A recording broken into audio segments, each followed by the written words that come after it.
Muy buenos días, niños. El día de hoy vamos a continuar con estos repasos de la clase de español. Estuvimos viendo ya sobre los organizadores gráficos y los textos expositivos. Hoy vamos a ver otros tipos de textos que estuvimos viendo durante el bimestre y fueron los poemas. Durante el proceso, cuando leímos estos poemas, aprendimos cuáles eran las características de los poemas, los sentimientos que se pueden transmitir con los poemas, lo que era el sentido o lenguaje figurado y literal y las figuras literarias, como aliteración, metáfora, repetición y comparación. Recordemos que el poema es un tipo de texto literario que transmite ideas, pensamientos y sentimientos sobre algo. El autor escribe un poema para decirnos cómo se siente respecto al clima, a un objeto, a una persona, y se usan varios recursos para expresar esos sentimientos y podamos sentirlo igual nosotros. Recordemos que hay tres características que solo tienen los poemas y ningún otro tipo de texto lo tiene, que son los versos, las estrofas y la métrica. Los versos son el conjunto de palabras que tienen cierto ritmo y rima.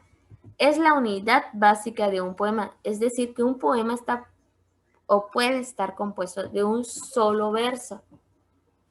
Las estrofas son los conjuntos de varios versos. Pueden ser entre 4 hasta 8 o 10 versos. Y la métrica sirve para darle al poema cierto efecto musical y armónico. Era cuando dividíamos las palabras y contábamos cuántas sílabas tenían cada verso. Aprendimos que los sentimientos pueden expresarse por medio de un poema y se pueden expresar la alegría, la tristeza, el enojo, la melancolía, el miedo y cualquier otro tipo de sentimiento. Y para ello usábamos los adjetivos y los adverbios. Los adjetivos eran palabras que acompañaban al sujeto y describían cómo estaba o cómo se sentía el sujeto, mientras que los adverbios son los que acompañan al verbo y describen cómo está o se siente o se está realizando una acción. También aprendimos lo del sentido literal, que es cuando las palabras o frases que se utilizan tienen el significado que es tal cual. Por ejemplo, se me antoja esta comida o tengo frío. Mientras que el sentido figurado son palabras o frases que se utilizan para dar un significado diferente y se hace referencia a una idea literal. Es decir, que usamos otras palabras para representar lo que estamos sintiendo. Como se me hace agua en la boca, tiene relación con que se me antoja esa comida. O es un congelador, tengo frío. Entonces usamos palabras o objetos que representan ciertas cosas para referirnos a algo. Vimos 4 figuras literarias. La literación, que es la repetición de un sonido en una misma frase con la finalidad de producir cierto efecto sonoro en la literatura. Mientras que la repetición es la rítmica que se tiene para determinar ciertos sonidos o palabras al principio de un verso o una frase.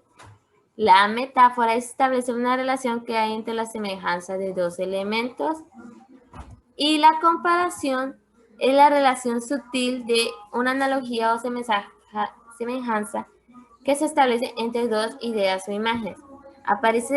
Pueden parecer similares estas dos y estas dos, pero son diferentes. Recuerden los ejemplos que vimos.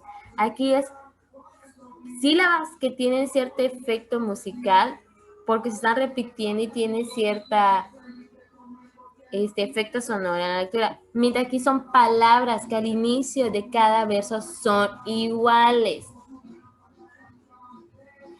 Aquí la metáfora es decir algo sustituyendo con palabras como el sentido figurado. Mientras aquí estamos haciendo una comparación de un objeto con otro objeto.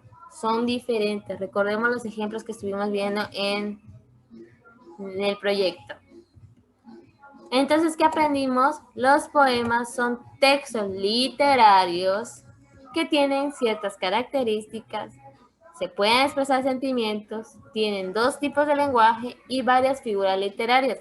Las características del poema son los versos, las estrofas y la métrica que tienen. Los sentimientos pues, pueden ser variados y se pueden expresar mediante los adjetivos y los adverbios. Y el lenguaje es figurativo o literal. Las figuras literarias, vimos 4, la aliteración, la repetición, la comparación y la metáfora.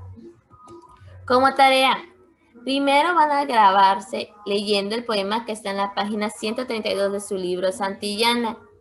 Responder el punto 2 que está en la página 133 de su libro Santillana y responder las preguntas del PDF.